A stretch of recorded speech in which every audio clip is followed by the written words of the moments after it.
Hey everybody, welcome back to another video. I hope you guys are all having a wonderful Monday. What I have for you today is a gecko tour. I made one of these videos back in 2018 showing you some of my favorite lizards from that year.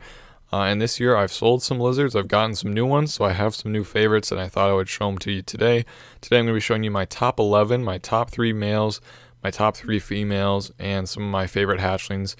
Now these geckos that are in the video aren't necessarily my favorites, they're just some of my top geckos that I'm looking forward to working with here in the near future, and I just thought I'd share them with you today. I'm going to have a separate video coming out a little bit later this year towards the end of the year, talking about some new projects that I have going on and some of the pairings that are going to be for this year. So some of the geckos in this video are younger and not really at breeding size yet, but they're still some of my favorite lizards. But let's jump right into the video. So we're going to start out with some of my up and coming males. My first one here is Diamond. Now Diamond's really nice. I picked him up from the Sewerfest show in August. So he's been with me for a couple months. He's growing nicely. And as you can see, he is a gorgeous gecko. There's not a lot to really say about him. I mean, he is a beautiful, nice white and kind of darker brown pattern. If you didn't know what lily whites look like, you would definitely mistake this guy for a lily white, especially in real life. He just has a beautiful white head and a white pattern going down his sides and his back. He's just a beautiful gecko overall. And he is looking to be male, so I'm thinking this one is going to be a male. He's about 20-ish grams, I believe, so he won't be ready to breed this year, but hopefully by next year he will be. Next up on our males, we have Vector. Now Vector is probably one you've seen before. He's one of my probably favorite males from this entire year. He is a really nice, like high white, high cream, extreme harlequin. He's probably one of my nicest geckos right now. And he's just beautiful. I mean, you don't really see that many geckos hit the market that look this nice with all this nice white. And the best part about it is he's under 30 grams, so he could still do some developing.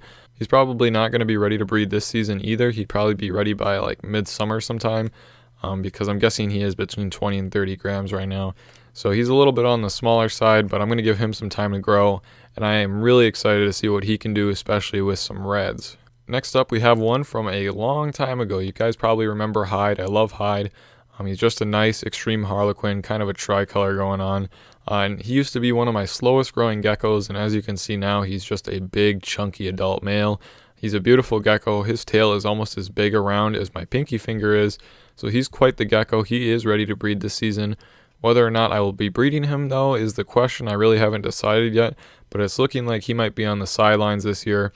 But that'll just give him more time to grow and get a little bit of extra development in.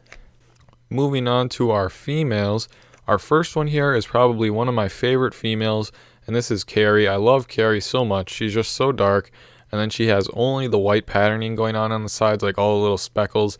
It's not just like a solid like white wall pattern. It's got like all the little dimples in it of darkness. So I think that's really cool, and even though her pattern isn't super extreme, like maybe Vector is, she's still a beautiful gecko, but that's what I got Diamond for. He's still a beautiful white. He has a solid white wall too going on, so it might be cool to mix it with Carrie. She is going to be ready to breed this spring. She's been growing great, and as you can see, it looks like she might be ready to drop some infertile eggs. She looks very chunky. What kind of gecko video would this be if I didn't throw a nice red in here? As you guys know, this is one of my new favorites that I picked up recently in the last couple of months or so. This is Red Velvet.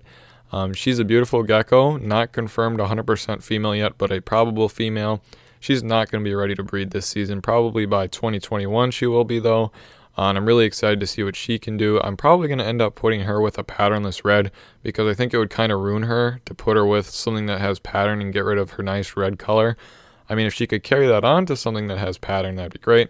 But I think it'd be better to make more little patternless red or red bicolor babies with her first before I put her with something that has pattern, just to see what kind of red output she can put out, to see if she can make babies as nice red as she is. Now the next gecko here is a probable female too. She's obviously not ready to breed this year, but this is Mango, my Gargoyle Gecko. You probably remember I made a video a couple months ago talking about how she was growing really slow.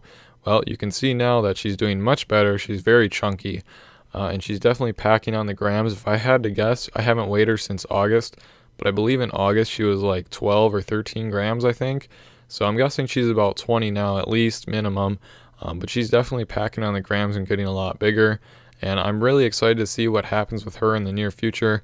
It's unlikely that I'll be breeding her, at least anytime in the next couple of years, because I'm really focusing on Crested Geckos, but nonetheless, she is still a beautiful Gargoyle Gecko. What I'm going to show you next are some of my hatchlings from this year, and these are from order from the oldest to the youngest, so we're going to start with the oldest here. This is number 2. Now, I actually had this one up for sale for a while, and I'm surprised no one scooped him up. It was only up for, I think, $75, but it's probably going to go up when this one continues to develop. As you can see, this one is getting a lot darker. If you remember my video from a couple months ago, I've done 1-month updates and a 3-month update on this guy. You can see that the pattern is still very vibrant orange, pretty much the orangest I've ever seen a gecko, a little hatchling anyway. This is just a beautiful orange baby, and the base color is actually getting darker and darker, so it's taking more after King instead of Fall, because Fall was a really nice lavender, but King had a really nice dark black base coat, so I'm guessing this one's going to look more like King as it gets older. Maybe not so much as in the white patterning, but just with the nice bright orange. Really beautiful gecko. I really love this little guy, and it's interesting to see how this one's going to develop. Next up, we have a baby number 7. This one is just a couple months old. I believe it was born in maybe August or July. I'd have to go and check, but this one is from Autumn and King instead of Fall and King. And you can see this is a gorgeous, gorgeous, gorgeous Halloween little baby. No tricolor in sight though, but that's not necessarily bad. This is still a beautiful orange baby. And actually we caught this one mid-shed too, it looks like. So this gecko has just been amazing to watch. Started out, didn't really look like much, and now only a couple grams, by the way. This one's only like 4 grams, I think. This one is really, really starting to take off. You can see the gorgeous orange pattern on this. And all of Autumn's babies look like this so far, so I'm really happy about that. But this is just one beautiful baby. Back to Fall and King again, we have another gorgeous little baby. This is probably going to be one of the nicest tricolors I've produced this entire year. Just the way that some of these geckos look, I can tell that they're going to start to fill out with the nice white and cream color. I know it hasn't came in yet, but something to take into consideration is that a lot of these geckos are only in the 4 to 5 gram range right at the moment. So they still have a lot of time to develop as they turn into adults. But this one I can just tell is going to be one of the nicest babies from this year. And speaking about nice babies, number 9 here is probably the nicest baby from this entire season, in my opinion at least, or I think it will be in the future. It doesn't look like much now, and it's fired down, but you can see that number 9 here has probably the most amount of pattern on any of the babies. Even though it's fired down, it's kind of hard to tell. You can see that it's almost all the way up to the top already as a young little hatchling. This one's only like 4 grams too, so this one also has a ton of time to develop and get its pattern going. I think this is going to be a beautiful lavender. I don't think it's going to go dark like King. I'm just really excited to see what this one looks like as it starts getting into the 10-15 gram range. Our last baby here is also from Fall and King. Now I thought this one was interesting because you can see a lot of the other ones haven't really started to develop their white yet. This one is number 11, so this one was born just a little while ago, maybe a month or 2 ago. It's probably 2 to 3 grams, I'd say. And you can already see the nice white spots starting to come in on this one. Fall and King's kids have had a lot of variation. As you can see, number 2, which was from Fall and King, is going dark black and bright orange. And then all the later babies look like they're going to be little lavender babies, which is kind of cool.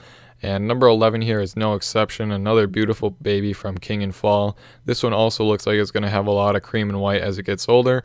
Anyway, thank you guys so much for watching. Like I said, I'll have a video about some of my breeders coming out soon and some of the new gecko projects I'm going to be working on in 2020. But anyway, thank you so much for watching, and I hope to see you in next week's video.